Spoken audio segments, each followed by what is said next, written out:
And I've auditioned for a lot and haven't got a lot. And then Gran Torino came around where he was talking to me. It was like this little role. Imagine auditioning for every single one of your father's movies and getting rejected every time. That's Scott Eastwood's reality. Even when Clint directed American Sniper, Scott didn't get the call. While his father won Academy Awards, Scott parked cars and mixed drinks to survive. He made more money bartending than acting. By 35, he was so burned by Hollywood that he considered becoming a firefighter. But the most shocking part isn't his career struggles. It's what happened when he finally stood up to his father. On March 21, 1986, Scott Clinton Reeves came into the world in Monterey, California. His birth wasn't announced in headlines. It wasn't even openly acknowledged by his own father, Clint Eastwood. At the time, Clint was already a household name, directing and starring in hits like Pale Rider. But while he stood tall on red carpets, Scott's life was quietly beginning in the shadows of a scandal. His mother, Jocelyn Reeves, worked as a flight attendant. She had met Clint during one of his many trips in the mid-1980s. What followed was a secret affair that lasted at least 3 years. Years during which Clint was publicly involved with another woman, actress Sandra Locke. Locke had no idea he was living a double life. She believed they were exclusive and only found out about Scott and his younger sister Catherine during a bitter lawsuit years later. When Scott was born, his birth certificate didn't carry the Eastwood name. He was listed as Scott Clinton Reeves, a quiet attempt to keep the affair under wraps. Catherine was born in 1988. By that time, the secret had stretched far enough that the truth couldn't be hidden forever. But Clint didn't acknowledge them publicly, and he certainly didn't raise them. Scott spent his early years in the quiet town of Carmel by the Sea, where Clint had once served as mayor. Yet, the boy growing up there didn't live a celebrity life. His father might have been pulling in $15 million per film during the 90s, but Scott's world looked very different. When he was 10, Jocelyn moved them to Hawaii. It wasn't just a change of scenery. It was an attempt to place thousands of miles between Scott and the Eastwood spotlight. There, in modest surroundings, Scott lived a life his classmates never questioned. They didn't know he had a Hollywood father. And Clint, for the most part, stayed out of sight and out of reach. While Clint expanded his fortune with blockbuster films and new properties, Scott got by on Jocelyn's flight attendant salary. He worked construction jobs as a teenager. He waited tables. When he went to college at Loyola Marymount University, it wasn't with the help of a trust fund. He paid his own way. Even while studying for a communications degree, he took acting classes, auditioned for bit parts, and kept using his birth name, Scott Reeves. He didn't want special treatment. He didn't want Clint's help. But the rejection came anyway. Scott laid of risk. He signed a contract for not one, but 3 horror films. His role in Texas Chainsaw 3D would have locked him into a trilogy, and nobody even knew his real name. He was still going by Scott Reeves to avoid being labeled as Clint Eastwood's son. Filming happened in Shreveport, Louisiana, back in August 2011. Scott hadn't even seen the original Texas Chainsaw Massacre. The only version he'd watched was the Jessica Biel remake, and yet he stepped into one of horror's most iconic franchises. That movie became the 7th installment and was pitched as a direct sequel to the original 1974 film. Then came a huge turning point. Just a year later, in 2014, Scott joined Fury, a gritty World War II film starring Brad Pitt. This wasn't just a minor role. He played Sergeant Miles, the tank crew's newest soldier. The cast won the National Board of Review's Best Ensemble Award. That meant Eastwood, still trying to prove he wasn't riding on a famous last name, was now standing shoulder to shoulder with Pitt, Shia LaBeouf, and John Bernthal. It was official industry recognition. And it wasn't just for showing up.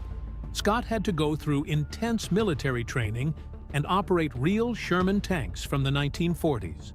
This was raw, physical, emotional work. But it paid off. For the first time, critics started calling him a real actor, not just Clint's kid. A year later, in 2015, Scott took another unexpected leap, this time into romance. He starred in The Longest Ride, a Nicholas Sparks film where he played a bull rider who falls in love. It was classic Sparks, slow burns, big emotions, and impossible choices. But here's what's wild. Scott did his own bull riding stunts. That was during a year filled with Marvel stars and major blockbusters. Still, Scott pulled ahead. He even got nominated for Choice Movie Breakout Star. Studios now saw him differently. And just when people thought they had him figured out, Scott shocked everyone again. Later that same year, he popped up in Taylor Swift's Wildest Dreams music video. Not just a cameo, he played the lead romantic interest in a dreamy 1950s set African film within a film. Directed by Joseph Kahn, it was one of Swift's most sensual and cinematic videos. The steamy scenes were unexpected, and so was the backlash. People in the industry warned him not to do it. They said it might kill his credibility as a serious actor. But Scott went for it anyway. The video launched during the MTV VMAs pre-show on August 31st, 2015. Within hours, it had millions of views. It also came with a twist. All proceeds went to wild animal conservation. Meanwhile, Scott Eastwood kept a heartbreaking secret for almost 3 years. In 2017, during an interview with GQ Australia, he finally revealed the truth. Back in 2014, his girlfriend Jewel Brangman had died in a car accident. She was only 26. The crash wasn't serious. It was the kind of accident most people walk away from. But Jewel didn't. She died instantly. And Scott never talked about it. Not to the public. Not even to her family. He stayed silent. Until that one interview. But never someone he loved like that. He had never faced the loss of a partner. That changed him. He said it made... Joe Rogan once explained why jiu-jitsu is so powerful for men. He said it gives them a way to release built-up emotion, a way to stop pretending, a way to face fear and anger without violence. It humbles you. It calms you down. That's exactly what it did for Scott. After Jewel's death, jiu-jitsu wasn't just exercise anymore. It became therapy. Scott said it helped him stay grounded, helped him keep going. He practiced regularly, showed up even when he didn't want to. That discipline gave him strength, not just for his body, but for his mind. In a strange way, Paul Walker saved Scott Eastwood twice. Once by introducing him to the sport, and again by giving him the tools to survive after Jewel. Paul's death was a tragedy, but his impact lived on. Scott carried that with him. Every time he stepped on the mat, he honored his friend. Every time he got back up, he honored Jewel. Scott Eastwood didn't just want to be another actor riding on his father's legacy. He wanted to carve his own path. That path exploded open in 2017 when he joined one of the biggest franchises in the world, The Fast and the Furious. He played a sharp-suited government agent called Little Nobody. The role was written to fill the void left by Paul Walker. Eastwood didn't try to copy him. Instead, he brought his own charm, wit, and steel. The character had the same sense of honor, loved fast cars, and meant it. Eastwood wasn't just a spokesperson. He and Chapin were hands-on, down to the fit of every shirt. The idea was simple, but bold. Make everyday essentials with high quality, and tell the story of the workers who made them. Each product was a symbol, proof that American manufacturing wasn't dead. It just needed someone to believe in it again. The brand soft-launched in September 2019. Their website offered early discounts to supporters. But behind the scenes, it was hard. They had to redo designs, refine materials, and find suppliers who shared their vision. Most of these products were usually made overseas. Eastwood was determined to prove they could do it better right at home. It wasn't about chasing fashion trends, it was about pride. Each product came with a story, not just a label. It showed what America could still create, if someone was willing to take the risk. But Made Here wasn't stopping at clothing. The vision was much bigger. Eastwood said their current line was just the beginning. They wanted to expand into new categories, still made in America, still focused on worker pride. They didn't want to sell products. They wanted to change how people think about buying them. It was a movement, backed by real values. Scott Eastwood never had a normal childhood. Not when your dad is Clint Eastwood. Not when the world already knows your last name before you understand what it means. The most intense moment between them came when Scott was just 16. He made a terrible mistake. He took his 14-year-old sister to a party and left her there alone. He didn't think it was a big deal. Maybe he just wanted to go out and get beer with his friends. But when Clint found out, he didn't hold back. He grabbed Scott, slammed him against the wall, and punched him in the face. It wasn't a lecture. It wasn't a warning. It was a violent lesson. Clint grabbed him by the throat and said just one thing: "You don't ever leave your sister at a party, ever." That moment stayed with Scott forever. Clint Eastwood came from a different time, a time when parenting meant tough love. Scott later said his dad didn't believe in new age bullshit parenting. In their house, you did something wrong, you got punished. That's how it worked. There were no handouts. When Scott asked for $8,000 to buy a truck, Clint didn't even think about it. He just said no. Scott had a job. He was earning money. That was enough. He had to figure the rest out himself. And he did. Clint taught him more than just how to survive. He taught him how to show up on time, how to work hard, how to take life seriously. Scott says that's where his hustler mentality came from. If he wanted something, he had to earn it.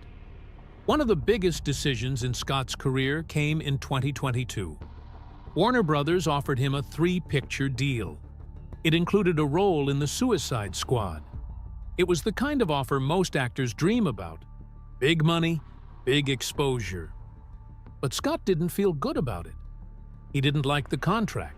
He told his father, "They don't want to pay me real money, and there's no script for the next film." Clint didn't try to push him. He just said, "If it feels right, do it. If not, don't." That was it. No pressure. No big speech. Just gut instinct. And Scott walked away from the deal. That moment showed something important.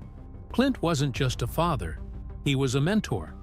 He taught Scott that career choices should be about respect and instinct, not just fame or money. But their relationship wasn't just built on lessons or arguments.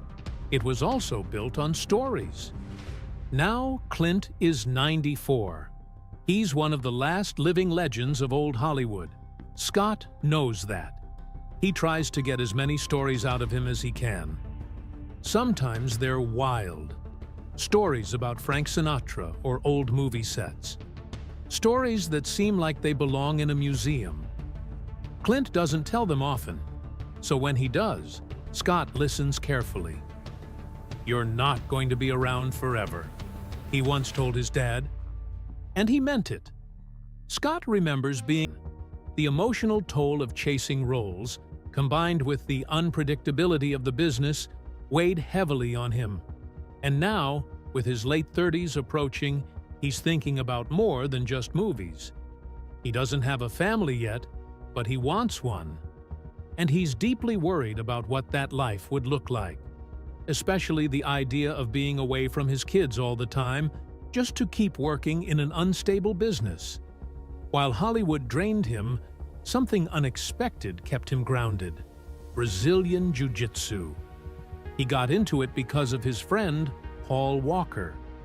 They met over a decade ago, and Walker introduced him to the sport around 6 to 8 years before his tragic passing. Paul was obsessed with it. He had mats in his home in Hawaii, so he could train anytime. That influence stuck with Eastwood.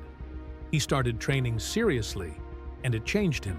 He talked about it on Joe Rogan's podcast, calling jiu-jitsu the ultimate humbling. In a place like Hollywood, where everyone's chasing status and validation, rolling on the mat reminded him that ego means nothing. You're gonna choke some people out. People are gonna choke you out, he said. It's simple, it's honest, and it breaks the illusion that you're special. That mindset, that calm, that reality check. He said it's why the best jiu-jitsu guys are the most grounded people he's ever met.